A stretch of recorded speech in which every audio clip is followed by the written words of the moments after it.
I've got a pint of sour cream here, and I'm planning on making some veggie dip.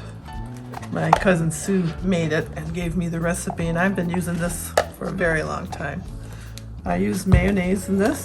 I get 2 cups of sour cream and 1 cup of mayo. I like Hellmann's. I prefer just 1 cup. I don't like to put 2 cups in. I think the original recipe had 2 and 2, but I thought it was too much mayonnaise.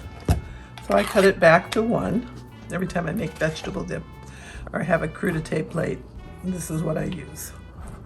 Now I have Lipton's onion soup, and usually the spices are down packed on the bottom. So I kind of break it up so that I can shake it and mix it all up. Okay, I'm going to just cut the top, and I'm going to use 1 tablespoon of that, trying to get a little bit of everything. 1 nice tablespoon. And I get 1 tablespoon of dried parsley. And because it's big, I usually put it in my hand and I rub it. It kind of breaks it up a little bit. Now I have an item called Beaumonde. Now, Beaumonde is really high in salt. Because I use the Lipton soup, there's a lot of salt in there. So I only use 1 teaspoon of the Beaumonde. Now I have the dill, and I'm going to put 1 tablespoon of dill. I like the dill flavor. 1 tablespoon of dill, and that's it. And then I'm just going to mix it up. We're going to make sure we mix it all real good. And then as the dip sits, those onions will soften. That's it for a real good veggie dip. And I'm going to be making a crudité platter, and I'll show you how I serve it. I'm going to fill up my bowl like this, and I'll fill it up and make it look nice. You don't want to get the dip around the side of the bowl. There. And the rest, I just take, because I'm going to keep it in the refrigerator, just put it back in the sour cream container. I'm cutting the peppers, having them ready for my plate. I just take the seeds out and make sure that I take all the pith out.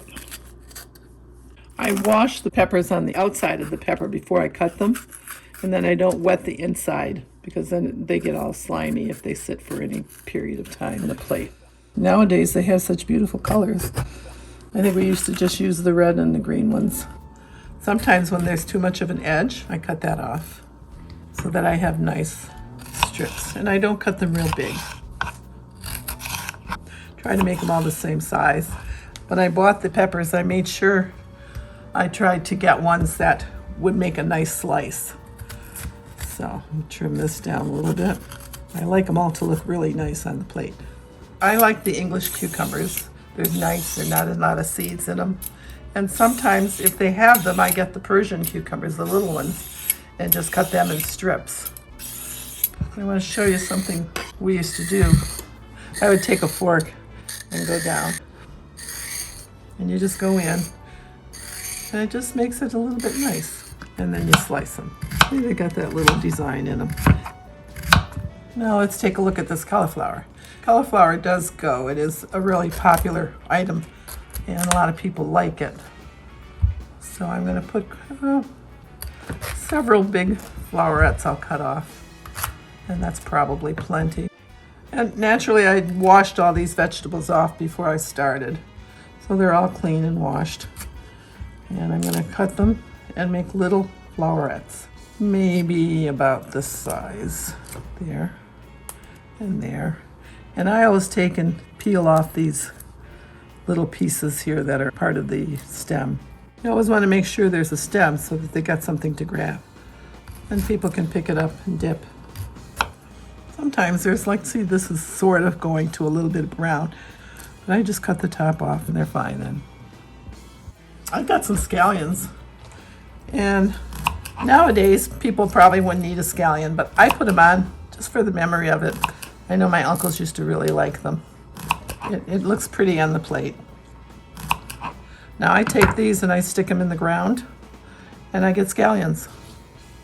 Okay, I'm taking the skin off. There's always a little piece on there. I peel it all off.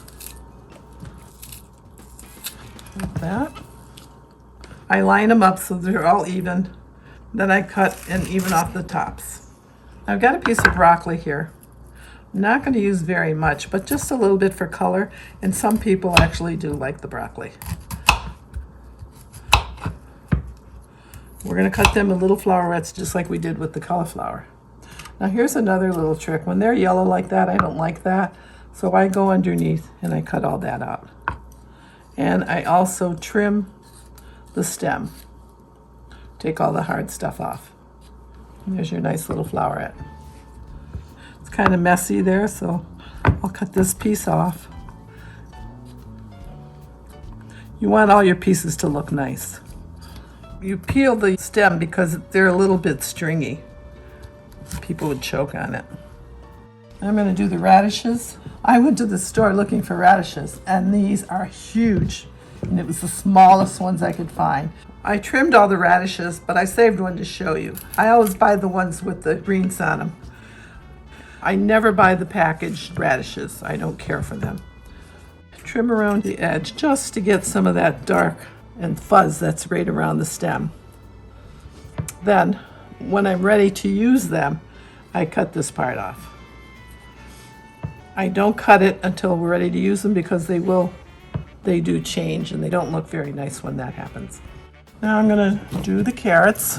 I've peeled them already, so they're all ready to go. And I like them about that long. And I'm going to make strips. So I cut them like that. And this one was a little thick, so I'm going to cut it. I like little thin strips for the dipping. Then you can just tip it over flat and cut it again. The pointy thin ones I just leave like that. They're fine. The fatter parts I like to cut. Carrots go real well, especially if there's kids at the party. And they're an easy one to dip.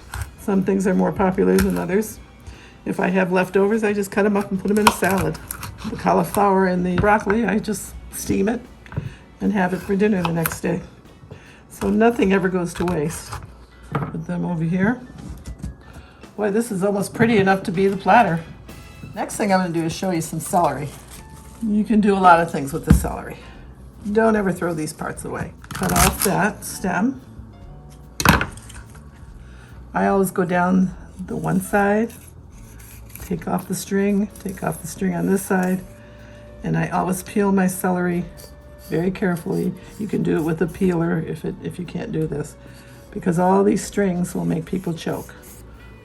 I had an uncle that choked on it, so that's when I started doing this. My mom used to do it, so I did it too. Now these, with the greens on, make a pretty display. A lot of people like the ones with the greens and they eat them. I mean, I've had them on the plate and had them all go. And the bigger pieces I just cut in slices like that. Sometimes I use the bottoms for potato salad or something else that I'm making, tuna salad or something. Cut that off. Now see how there's string along the side there? That's what I kind of very easily slice down. And I cut that thin. I'm going to cut it in 3 because I want them to be about the same size as the carrots. And the thicker parts I cut in 3. And we've got nice celery sticks. Even these tops, I don't really put them on the plate, but I do cut them off and I keep them because I like to eat them or throw them in soup. I do make soup quite often. You'll notice I say that a lot. And I'm going to peel it again, and I'll show you how I do it with the peeler. Just make sure you go all the way down all of them. It's much easier for people to eat without that on there. Make this a little thinner so it looks nicer. Trim down here, and then cut the tail off. Sometimes you can just take and you can pull the strings down like that too. If you start at the top, you can actually pull them down. There, it's just so much nicer when they're all peeled. I'll be able to get most of these vegetables on this tray. It's pretty to have these around the edge. I like the red leaf, but any lettuce you get doesn't matter. So you gotta break it so that it lays flat. I think I'm gonna start with cucumbers. and I put them close to the bowl so that I have more room, and pile them up, because you don't want to have to go back during a party and refill the platter. This can be done and covered with wrap and put in a refrigerator or in a real cold place until you're ready to serve it. Now we'll put some carrots next to that.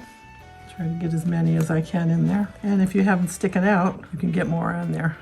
A lot of cucumbers there. But carrots and cucumbers are the things the kids eat the most. They love those.